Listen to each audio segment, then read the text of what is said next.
19 h sur la première, c'est votre rendez-vous avec l'information. Yorana, bienvenue dans ce journal.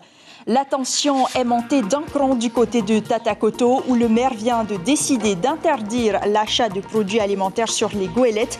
Une décision unilatérale pour forcer les habitants à régler leurs dettes dans les épiceries du village. H-12 avant le lancement de la campagne de vaccination anti-Covid. 3 centres se préparent à accueillir le public. Les églises se positionnent très clairement. Oui pour l'un, liberté individuelle pour l'autre. Dans tous les cas, les avis sont mitigés au sein de la population polynésienne comme partout dans le monde. Pour les uns, le vaccin représente l'espoir d'un retour à la normale. Pour d'autres, ses effets secondaires sont à prendre au sérieux. Le médecin Pierrick Adam nous apporte son éclairage ce soir. Le responsable du bureau des pathologies infectieuses à la direction de la santé est notre invité. Tous avec leur canne à pêche, mais chacun son astuce pour attraper du hatouré, une source de nourriture surtout pour ces pêcheurs du dimanche. Et enfin, nous embarquerons à bord du truck du GIE Tahiti. Le 4 janvier 1996 était organisée la toute première édition du Terema Tahiti, appelé alors le Island Kainatour. C'est notre Fénois d'antan du dimanche. C'est une décision radicale qui divise. Le maire de Tatakoto, Ernest Teagai, a décidé d'interdire aux goélettes de vendre de l'alimentation lorsqu'elles touchent le quai. Un arbitrage pour favoriser la microéconomie de son atoll après une année difficile, mais surtout pour forcer les mauvais payeurs à régler leurs dettes auprès des 3 magasins du village. Les explications de Stéphane Ratino et Teiva Ribi.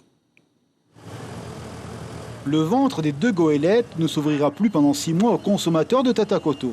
Il sera impossible d'acheter ces articles au détail, comme il était de tradition. C'est le maire de l'île qui a pris cette décision.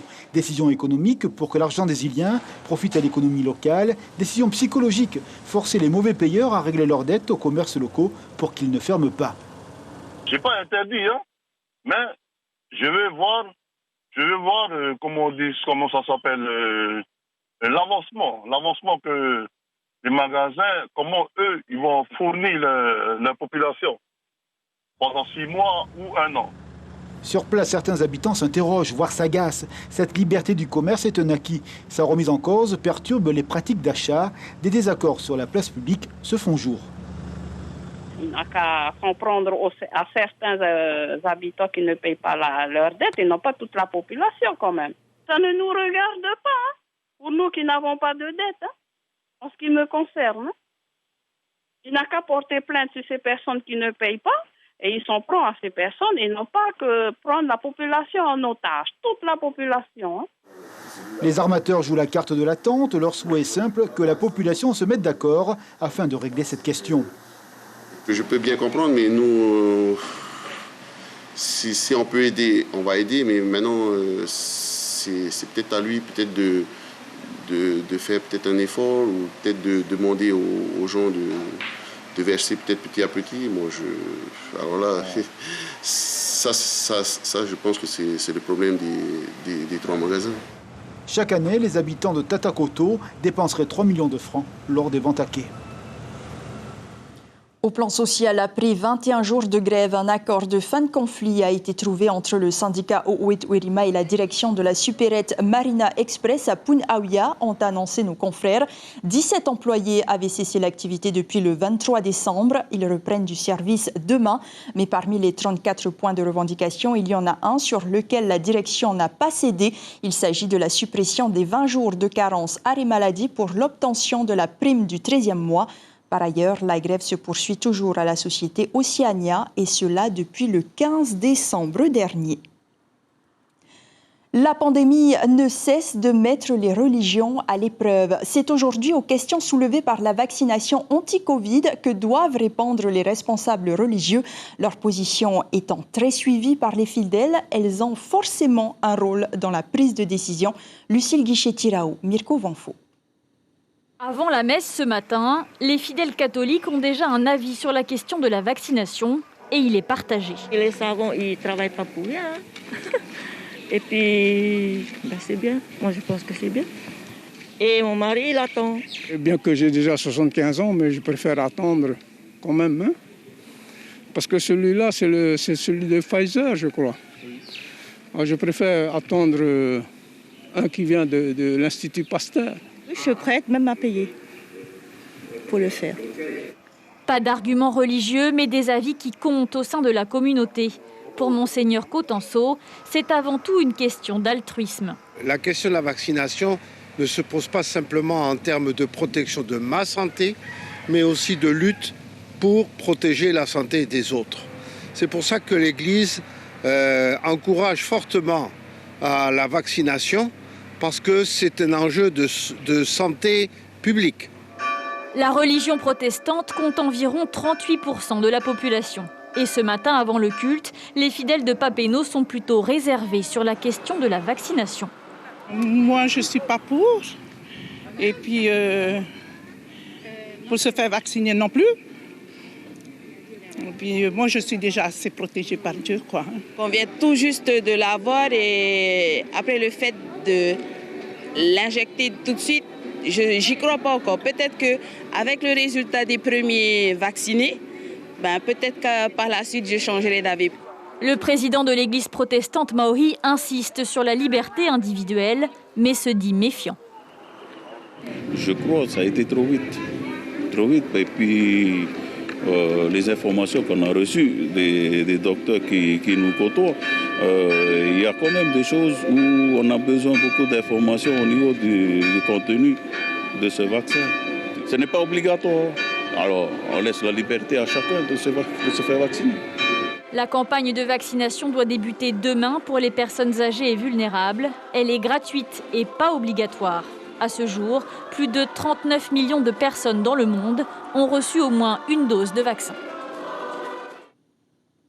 Pour la première phase de vaccination, 9500 vaccins sont disponibles. Pour une partie de la population, il est synonyme d'espoir, l'espérance de retrouver la vie d'avant sans restriction et donc plus de liberté. Pour d'autres, les données scientifiques sont insuffisantes pour pouvoir se décider. Kaline Liénard et Marcel Bonneau sont allés à la rencontre de quelques habitants aujourd'hui. Entretenir sa santé grâce au sport. Mais en cette veille de campagne de vaccination contre le Covid-19, vous deux, que pensez-vous du vaccin ? Ça peut aider, mais je ne crois pas que ça va durer longtemps à cause de la mutation du virus. Donc le vaccin, est-ce qu'il va rester efficace ? On n'a aucune visibilité sur l'efficacité du vaccin. Et comme il y a des contre et des pour, on est un peu mitigé, quoi. On ne sait pas exactement s'il faut prendre ou pas prendre, quoi. Bon, j'attends et je regarde, quoi. Du côté de la plage, Caro et Tereva pensent que la solution passe par la communication. Pour le vaccin, je ne suis pas contre. Mais maintenant, il va falloir expliquer au peuple tahitien qu'est-ce qu'il y a, les composants qui sont dedans, et leur dire et pourquoi. De créer peut-être une cellule d'information pour ceux qui veulent se renseigner, qu'ils puissent avoir un numéro où ils puissent appeler pour se renseigner par rapport à cela. Et puis il y a ceux qui se sont déjà inscrits pour se faire vacciner. C'est totalement nécessaire et je suis 100% pour retrouver la liberté, pour retrouver la santé, pour que l'économie fonctionne, pour tout. J'ai confiance en la science, donc j'ai pas du tout peur. Il faut se faire vacciner pour retrouver sa liberté de mouvement, mais retrouver aussi l'amour de la vie, la vie qu'on avait avant. Ce vaccin représente-t-il l'espoir d'une meilleure année ? J'espère sortir de cette situation et puis pouvoir recommencer comme 2019, une meilleure année. Moi, à mon avis, il faut se faire vacciner. Dans tous les cas, si ça peut éviter et s'arrêter, tout ça, ouais. Si c'est la bonne solution, il n'y a pas de souci. Hein. Moi, je suis prêt à me faire vacciner, il n'y a pas de problème. De meilleurs horizons pour 2021, c'est ce que tout le monde souhaite.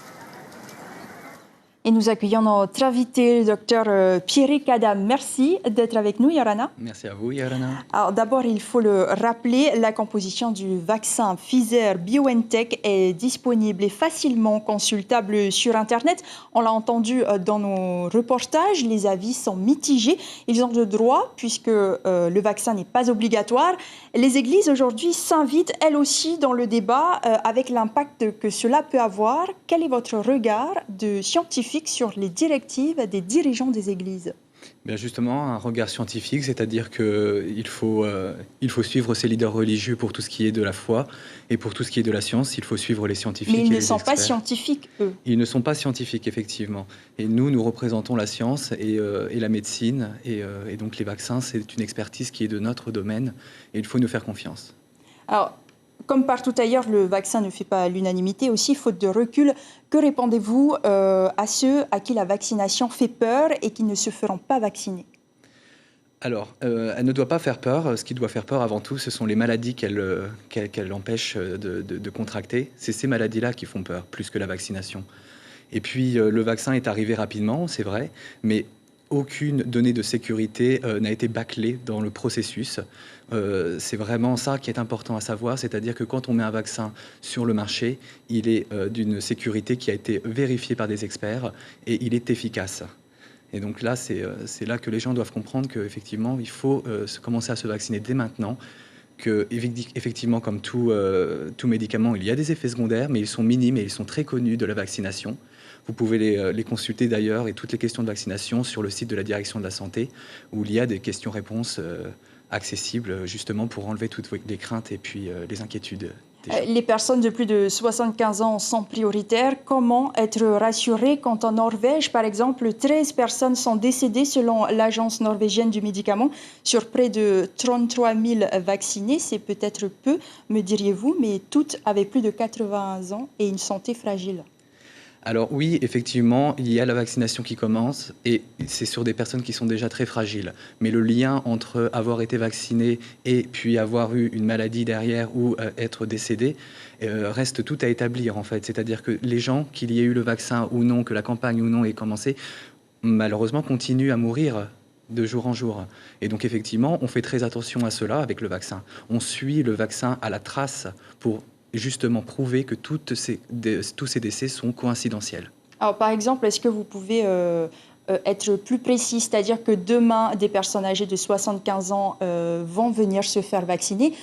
Comment est-ce que vous allez les suivre à la trace, comme vous venez de dire? Alors, eh bien, ils seront informés déjà via les médias, via le site de la Direction de la Santé, via leur TOTE aussi, qui les informera sur la vaccination, la campagne en cours et les effets secondaires qu'ils peuvent avoir. Ils sont aussi le premier interlocuteur, les médecins généralistes, pour les patients qui auraient des effets peut-être un peu plus importants que d'autres et qui auraient besoin de consulter un médecin. Et c'est vraiment le médecin généraliste qui pourrait justement établir cet effet indésirable et le signaler. Et nous, on suit ça à la trace. Alors, il y aura les personnes âgées, le personnel de santé et les malades. Est-ce qu'ils pourront se faire vacciner aussi? Oui, alors les malades pourront se faire vacciner dans une phase qui... Il faut savoir que la phase 1 prend la notion d'âge de 75 ans et plus. Mais parmi toutes ces personnes-là, en fait, il y a au moins plus de 65% de ces personnes qui ont un carnet rouge aussi. Donc elles sont aussi avec des comorbidités et nécessitent de se vacciner en premier. Puis on va descendre de catégorie d'âge et on aura encore des personnes avec beaucoup de carnet rouge.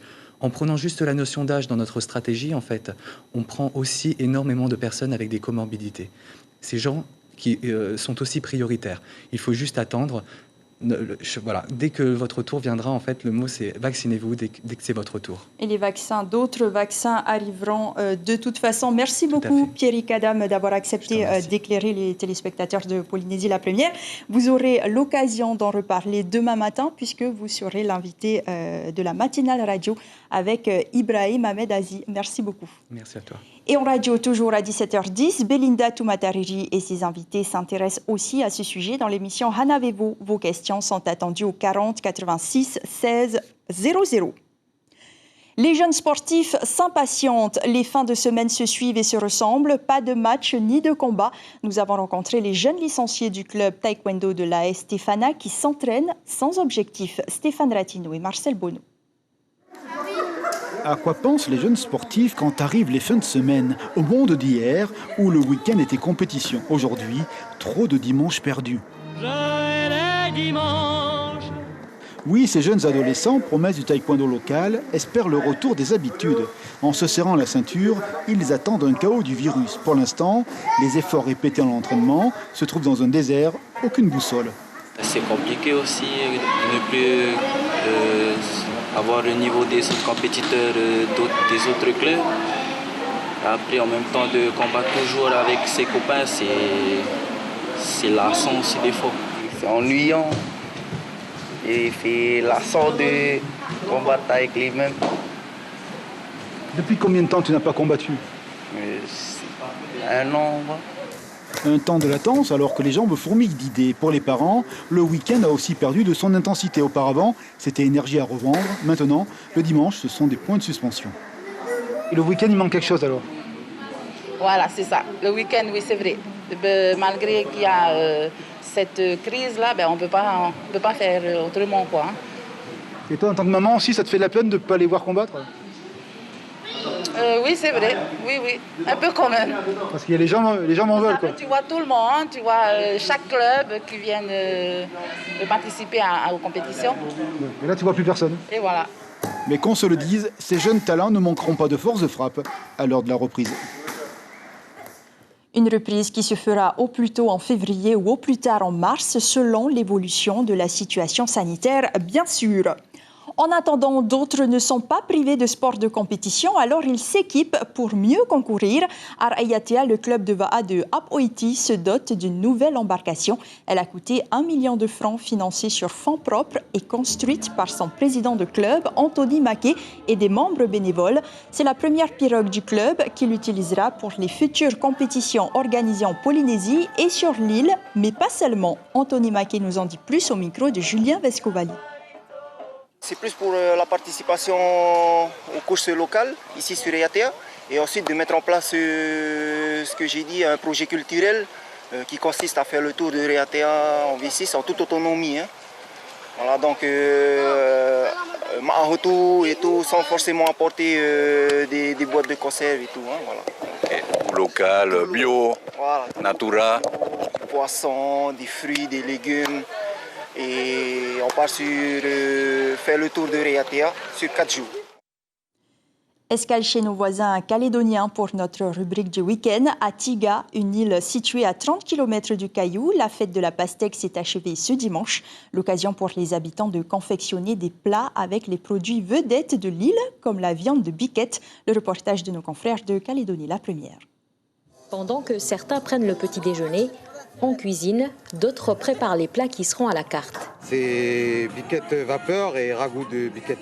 La biquette foisonne sur l'île de Tiga, viande très appréciée par les Sitoka. La fête de la pastèque est une occasion de partager les différents mets à base de ce qu'on appelle ici le goouch. Si vous voulez, c'est un peu comme la farine, quoi. On peut tout faire avec la biquette. Tu fais de la sauce blanche, tu fais rôti, étouffé. Tu fais tout. Il y a plusieurs recettes à base de biquette. Mélitas met le feu sur scène. Derrière les fourneaux, Wadan Waya prépare les pourpiers. Après les avoir bouillis pendant une dizaine de minutes dans l'eau et dans un peu d'eau de mer, ils sont ensuite assaisonnés avec du lait de coco et du jus de citron. Place à la dégustation. Trop bon. Voilà ce qui reste.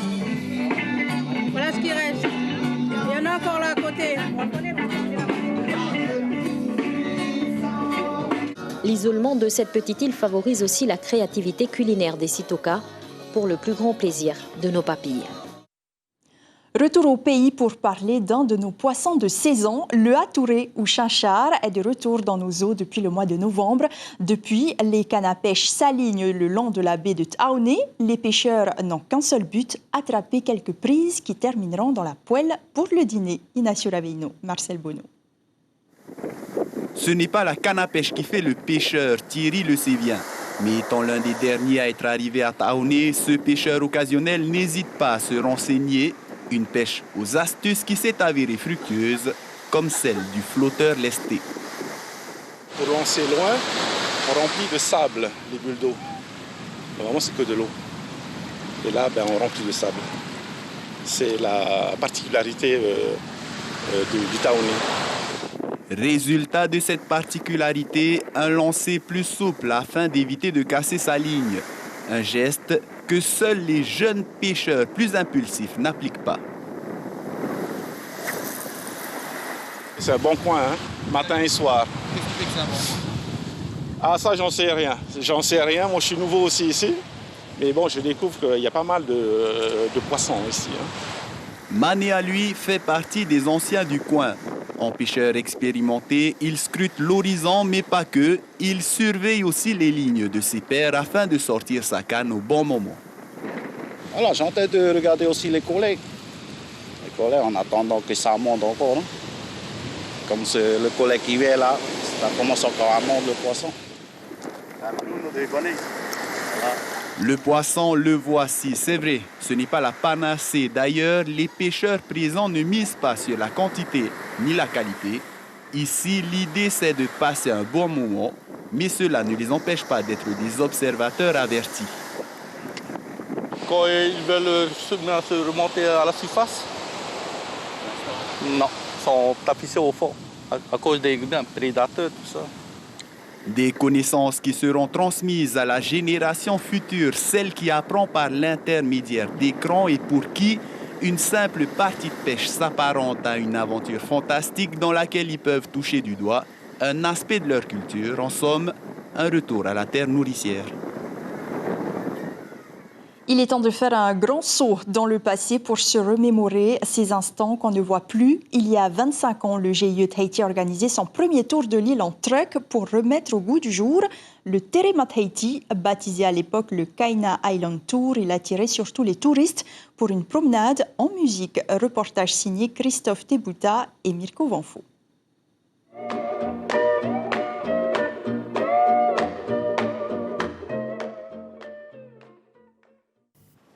Que ne donnerait-on pas pour revivre certains moments du passé ? Chaque année, au lendemain du premier jour de la nouvelle année, il était de tradition à Tahiti que les familles polynésiennes et leurs amis effectuent en truck un tour de l'île pour rendre visite au reste des parents. Cette tradition s'est un peu perdue sur le territoire et le GIE Tahiti fait revivre cet événement en le rebaptisant Kaina Island Tour. Il y a bien des années, se pratiquait ce genre de tour de l'île après le jour de l'an, avec donc des arrêts sur plusieurs endroits, tout autour de l'île, et bien sûr avec la mise en valeur de la bringue. C'est surtout donc essayer de faire revivre cette ambiance de bringue tahitienne, avec bien sûr le transport en commun le plus connu, c'est-à-dire le truck. Partis de la Pointe Vénus, les 4 trucks embarquent tout le monde. Direction le jardin de Vaipai. En faisant des haltes au Trou du Souffleur, aux 3 Cascades et à la plage de Mahayana, les touristes découvrent l'île de Tahiti.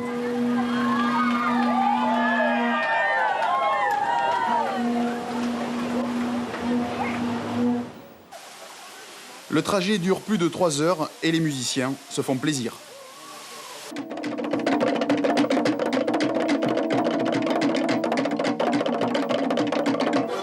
Une fois arrivés au jardin botanique, les animateurs du groupe font découvrir aux gens les secrets du four tahitien.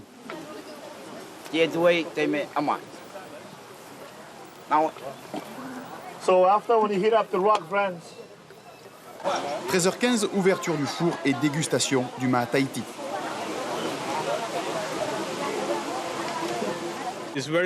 C'est très bon. Nous en avions goûté il y a quelques temps, mais ça a été une mauvaise expérience. Nous n'étions pas préparés, mais celui-là est très bon. Qu'est-ce que vous pensez de la journée d'aujourd'hui ? C'est magnifique. C'est l'une des plus belles choses à laquelle nous avons participé sur l'île. Après le repas, la cerise sur le gâteau, des danses et des chants folkloriques pour finir dans une bringue de 100 personnes.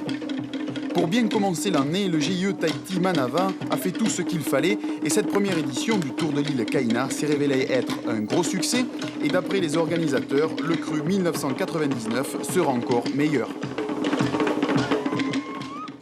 Voilà pour l'actualité de ce dimanche. La campagne de vaccination anti-Covid est l'information principale de ce journal. Elle démarre demain. Vous avez entendu, les avis sont partagés. Les églises se positionnent pour les protestants. Libre à tout un chacun de se faire vacciner ou pas.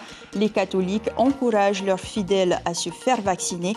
Pour rappel, il n'est pas obligatoire et sera proposé prioritairement aux personnes âgées de 75 ans, aux personnels de santé libéraux et en établissement de santé. L'actualité de la semaine, la campagne anti-vaccination démarre donc demain dans 3 centres de Tahiti et Moorea, le kiosque Info Santé de Papeete, l'hôpital de Tarabo et celui d'Afreitu à Moorea. Mercredi se tiendra en visioconférence depuis Nouméa le procès opposant Oscar Temaru au procureur de la République Hervé Leroy. Ce même jour, Joe Biden deviendra officiellement le président des États-Unis. À la une de vos quotidiens ce lundi, la dépêche titre sur contraintes sanitaires en garde le moral. Tahiti Info s'intéresse à l'éducation, l'absentéisme en recul. Merci d'avoir suivi ce journal. À suivre sur La Première, une comédie dramatique franco-canadienne, La nouvelle vie de Paul Snyder. Prochain rendez-vous avec l'actualité demain matin en radio dès 5h avec Ibrahim Ahmedazi et Carlos Natoua. Demain soir à cette même place, Chiquita Darouzès et Théoupo Fatoupoua avaient. Très belle semaine. Prenez soin de vous. On se quitte sur ces images extraordinaires de houle à Maui dans l'archipel de Hawaï avec des vagues atteignant 15 mètres offrant une session magique aux surfeurs. Her beauty and the moonlight overthrew you. She tied you to her kitchen chair. She broke your throne and she cut your hair. Retrouvez ce programme en replay sur notre site internet.